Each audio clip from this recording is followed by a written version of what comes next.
What's going on, guys? Welcome to the channel. If you're a current subscriber, welcome back to the channel. I am Engine Informant, and today we're going to be working on our 2010 Range Rover Sport L320 Supercharged model. What are we going to do, you ask? We're going to put on some brake pads, so let's get into it.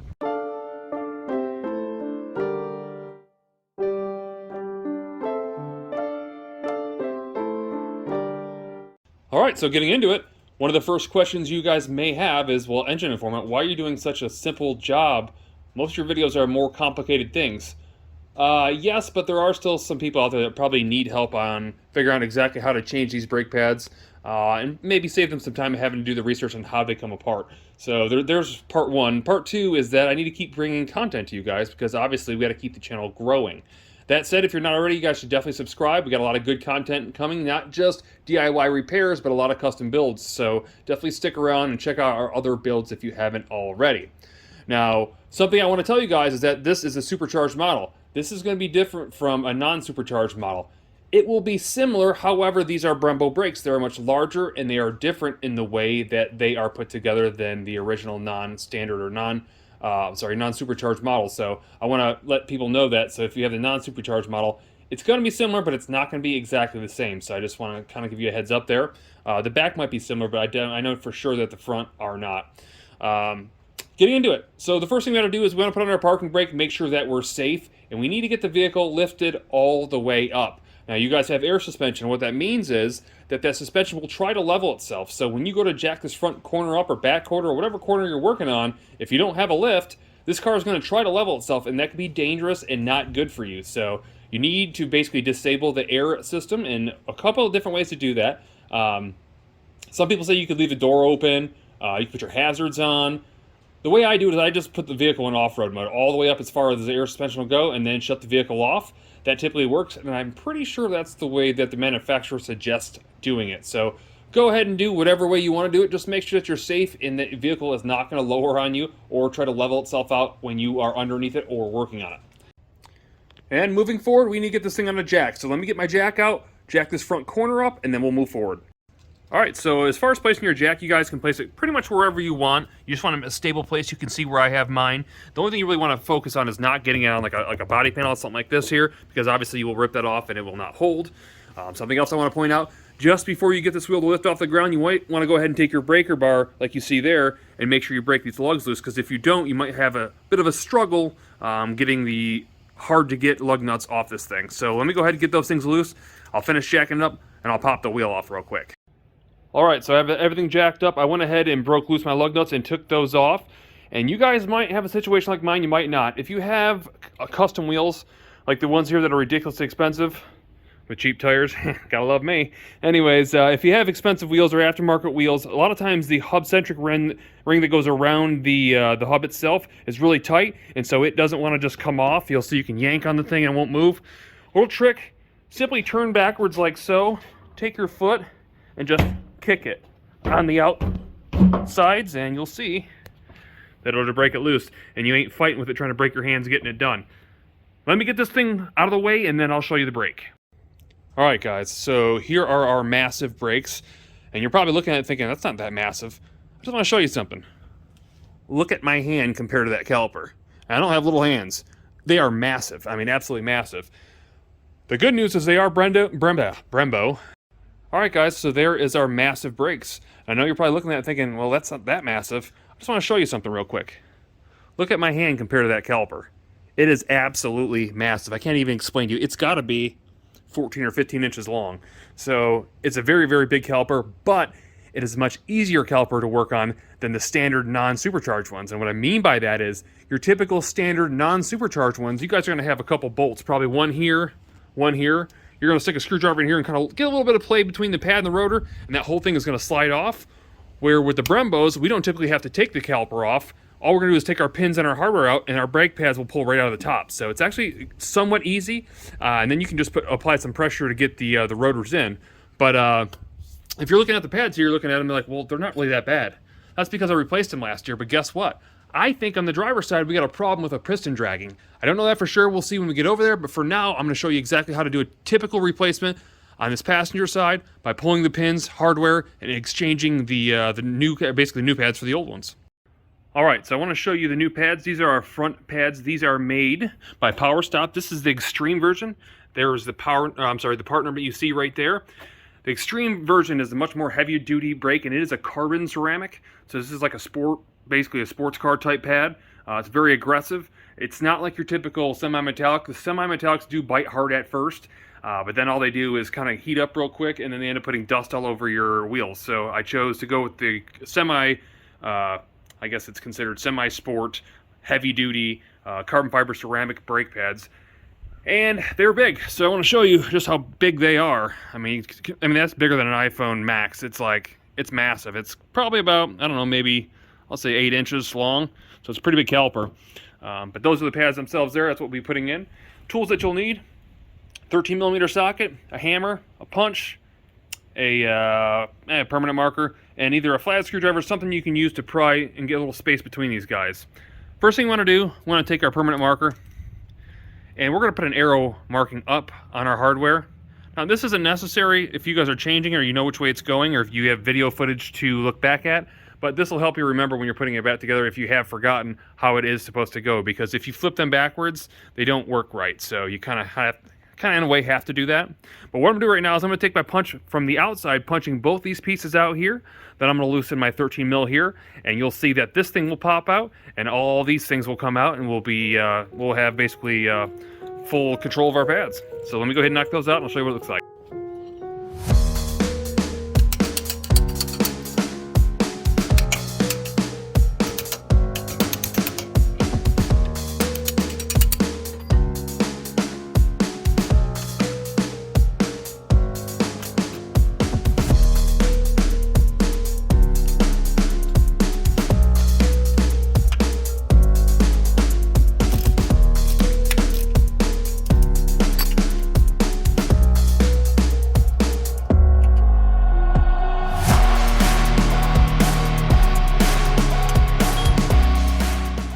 Alright guys, so with the pads exposed, all we do is take our screwdriver. We're going to go ahead and put it in here, and we're going to just kind of pry on that lightly back and forth, top and bottom. You kind of see it's starting to get a little bit of wiggle play in there. We're going to do that on both sides here, just so we have enough room. As you'll see, that pad will get loose, and we should be able to wiggle our way out. Now, I just kind of pushed it at a weird angle downward. But once you loosen it, you'll see that you can wiggle this thing back and forth, and your pad is going to slide out. I probably need to pry on it just a little bit more, but you get the idea. We'll pull them out and we'll compare. Alright guys, so I just want to give you a quick shot of all 6 pistons. This is again a 6-piston caliper. And if you look right here, you'll see that it says Brembo. But that is a 6-piston caliper. If you look down in here, you can see 1, 2, 3, and then 4, 5, and 6. Sometimes it's easier for you just to go ahead and take your new pad and slide one at a time, pry it more open, and then put in the other. Because you have 6 pistons you have to compress, and they will all basically the other 5 will push out while you have the first one getting pushed in. So let me go ahead and get this thing in, and I'll show you what it looks like. Alright, so the new pads are in. And I'm going to go ahead and put my bolt back in here. I just slid the main pin back in, and I got 2 alternate pins that will go in as well. Keep in mind that our old hardware is going to be replaced, but this has spring tension. So when you take it out, which you've probably already done, you'll see that it's popped forward. You want to make sure that it has that good tension when you put it back in. Otherwise, it's not put in correctly. So let me put the hardware back in and we'll move forward. Alright, so now that our main pin is in and our lower pin is in, you're going to go ahead and slide this up as far as you can get it, just like that, while still being underneath that lip. Putting pressure back here, and we're going to slide in our top pin, just like so. And then we're going to use our tap to make sure that's tapped all the way in until it doesn't move any further out, like you see right there. That brake's good, so let's move forward. I think before I flip and look at the other problematic side, I think we're going to go ahead and show you a rear, what the rear looks like, and then if that fixes it for you guys, and you guys don't need to see how to fix the sticking rotor or caliper or piston or whatever it is, then you guys are good. So let me go ahead and get to the back, and we'll get that part done. Alright, so onto the back wheel. Here is our back rotor, our caliper, and our pads. As you can see, the pads are pretty worn. If you can see that, it's fairly low. I will show you again my jacking point as to where I lifted it up at. And at this point, you're going to have to take off your emergency brake. So you're going to want to block the front wheel to make sure that the front wheel isn't going to roll away on you. And again, something I didn't realize earlier, I forgot to tell you guys, not only did I put the suspension in the high mode, I also left one of the doors open there cracked. just as a safety to make sure that the suspension wasn't going to change. And so far, we're good. Also, I would say never buy Chinese air suspension because, well, that's what happens after a year. So anyways, let's go ahead and move forward. We're going to start taking these pads off. All right, so just before I take off the pads, a couple things I want to point out. First, this is your brake wear sensor. So if you guys are replacing your brakes because your brake light came on your dash, the basically yellowish orange one, and is saying that your brake pads are low, your brake wear sensors burn out, this is essentially where your sensor is. Sometimes this could wiggle out, and a lot of times you won't have this problem. If you didn't have a warning on the dash, you probably don't have to replace yours, but I went ahead and bought them anyways because they're cheap. They're under 10 bucks a piece. A lot of times, again, you can wiggle these things out, but a lot of times they have little teeth on them. They'll break off when you try to get them out. That's kind of designed that way. Another thing I want to point out is that I'm pretty sure that these are the same rear rotors that are on the non-supercharged. They look like a basic rotor, caliper, and brake pad. So, as I explained earlier, with the non-supercharged one, you have two bolts to take out, which you'll see here and here. So those bolts are going to come out. We're going to put a screwdriver back here to pry it just a little bit to loosen it up, and we're going to take this whole shell right here out, and you'll see exactly what it looks like when I get it out. All right, guys, and so here is our wear sensor taken out. I was able to get it out without breaking it. Just to kind of show you something here. You'll see the 2 points of contact right there. Essentially what happens is, as your brakes start to wear, it wears through the plastic and gets down to the metal telling you that the pads are low, and contacts both of those contactors right there, making a circuit and telling it that basically it's low and they need replaced. So this sensor here has to be replaced. We'll go ahead and replace that while it's off, but keep in mind you do have to get this thing wiggled out of here before you can get this thing off. So before I replace that, I'm going to go ahead and replace this stuff here by taking out the two 13mm bolts here in the back and sliding this thing off. All right, one more thing worth noting, the 17mm nut right here that you have to hold while spinning the 13mm nut out on the back is very, very narrow, and so you won't be able to probably get an open end wrench into that unless you grind it down so it's skinnier, and you can do that. I prefer not to. I went ahead and just used needle nose pliers, nice and tight. It wasn't much to turn it, and now it's broke free. So I'm gonna go ahead, pull both those uppers and lowers out, and we'll get this thing off. All right, so now that those pin-ups are out, I'm gonna go ahead and show you a little easy way to not have to compress your pistons and give yourself a little less headache, and that's simply by putting your screwdriver here and just gently prying this out right here. You'll see it'll start to move and loosen up, and that pretty much will work your pistons in where they're supposed to be and allow you to get this thing off easier. All right, just watch as I do it here. You'll see it start pulling towards me slowly. Oh, there it is. Now our pistons are loose. Should be able to pull this whole shell right off right now. And there is our piston. Now I have another cool way I'm going to show you guys. It's a DIY hack I saw online. I have to show you how to compress this thing. It's a really cool way, and I want to do it. So give me a second, I'll show you how we do it. All right, guys, so check this out. Here's our special tool. I know that looks crazy, right? I've never done this before, but I saw it, and I got to try it. If I can get it to the right position. Kind of an awkward position with the camera. I can't tell if it's in there or not. Let me reposition the camera real quick and let me see if I can get a better angle. Let's see if it works. Oh, it's actually working. That is crazy. You guys see how the basically piston just disappeared? It actually worked. Who would have ever thought? Wow. Good hack. Whoever came up with that thing. Anyways, you can look at these rotten pads you see right here. Those gotta get ripped out of there. Pretty much down to nothing. In fact, they don't even want to come out. They're so old. And if you look at the inside one, that one's almost completely gone. So we'll get these things pulled out. Before I do that, let me get you off the base here and show you the new brakes here. Again, these are power stop and they are the extremes. Same as we did in the front. Comes with brake hardware, so we'll be replacing that as well. Now, I've never done these rears before. That's why you can see they're so gone. They were in pretty good shape when I got the car, but it looks like they've been doing a bit of work on their own. So you can tell if you look at the amount of meat on these pads that, in comparison, there's a huge difference there. So let me go ahead and throw these things on real quick. I'll show you what the hardware looks like. And again, taking the hardware off, make sure you basically line up the new stuff with the old stuff so you make sure everything goes on the correct way. I'll show you exactly what it looks like, but I want you just to kind of keep an eye on that and make sure you don't mix them up. All right, prying the pads out, really simple. Again, just get behind them. You see I've already got it out a little ways. Top to bottom, one down. We're gonna do the same thing with the inner one. Again, I got the camera between me, but you can kind of get the hint as to how this thing is going to pry right out. And so there's our old pads. So let's chuck those and get the new hardware and the new pads in. All right, so it's time to get this hardware out. You're going to want to first go ahead and match up the matching one, top or bottom. This just happens to be the bottom one, as you see here. It's really simple. You're just going to get a screwdriver underneath that thing, or you're going to pry them out, just as you would assume, both inside and out, like so. You want to make sure that you compare the two, so the new one looks identical to the old one, but, well, a lot cleaner. And go ahead and reinstall it as you're going. You want to make sure you take an air compressor and blow all this out, because there's a lot of debris that you do not want to stay in there. All right, so there's our new pads and hardware. Now, these pads did come with anti-friction plates, which just means they'll stop friction from the caliper rubbing up against the pad and stopping a squeal.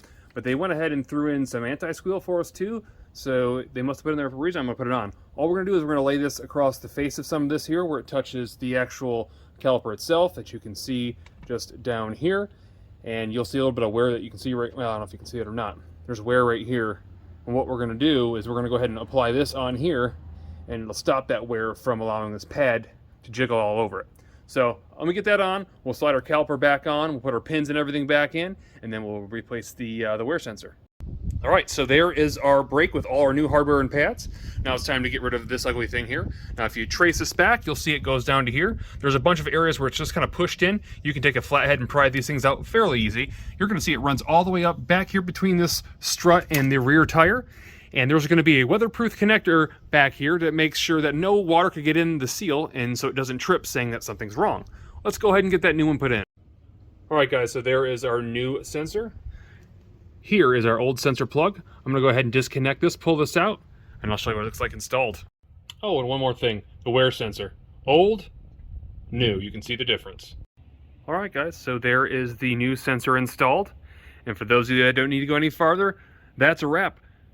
Typical stuff, like, share, subscribe, all that good stuff. If you guys like the content, come back, check out our other builds on our other DIY stuff. For those of you who are wanting to see some of the other stuff, stick around. All right guys, so on to the, what I thought was problematic wheel. And it turns out that you guys probably already know this because it was probably already listed somewhere on the screen. There is not a problem with this caliper. Now I thought, trying to look through the wheel with the wheel on, it looked like this back pad was worn, and the truth is, well, it's not at all. It's actually in pretty good shape. So I guess I have some spare pads should I need them. But I will explain kind of what would be a cause of something like that happening. Now, we're taking, for example, that this rear pad is wore down and your front looks like it's got 3/4 like it does. If that's the situation, normally the reason this happens is because you have a problem with your rear piston or pistons. Now, what'll happen is if your pistons are either damaged, let's say from an accident, from just jerking your brake too hard, hitting a pothole, something like that, or they're just corroded and they got a little bit of junk on them, what happens is as the brake is applied and they pushed out to squeeze this these brake pads here, what ends up happening is it stays out and doesn't go back to its full resting position. And basically what happens is that pad stays dragging on the inside of this rotor, eventually wearing it down, whereas the front ran free. Now I'm kind of happy that there wasn't a problem, because not only are these calipers $800 a piece off Rock Auto, they are very difficult to work on because there's not just one piston as you saw earlier, there are 6. And so essentially to get those things apart, by taking this whole thing apart, you're gonna basically pump the brake with no pads in there until those pistons basically pop out. And then you have to service them by either replacing them or rebuilding them, or a lot of times you could take like an emery cloth and wipe them down, like light rust, things of that nature, and it'll get a lot of that stuff off. But again, I'm glad I didn't have to go through that. That said, this video is a wrap once again. If you guys like the content, definitely throw that thumbs up, that like, and definitely share with whoever you can find, because we need to grow the channel. So I appreciate you guys watching, and I will see you on the next one.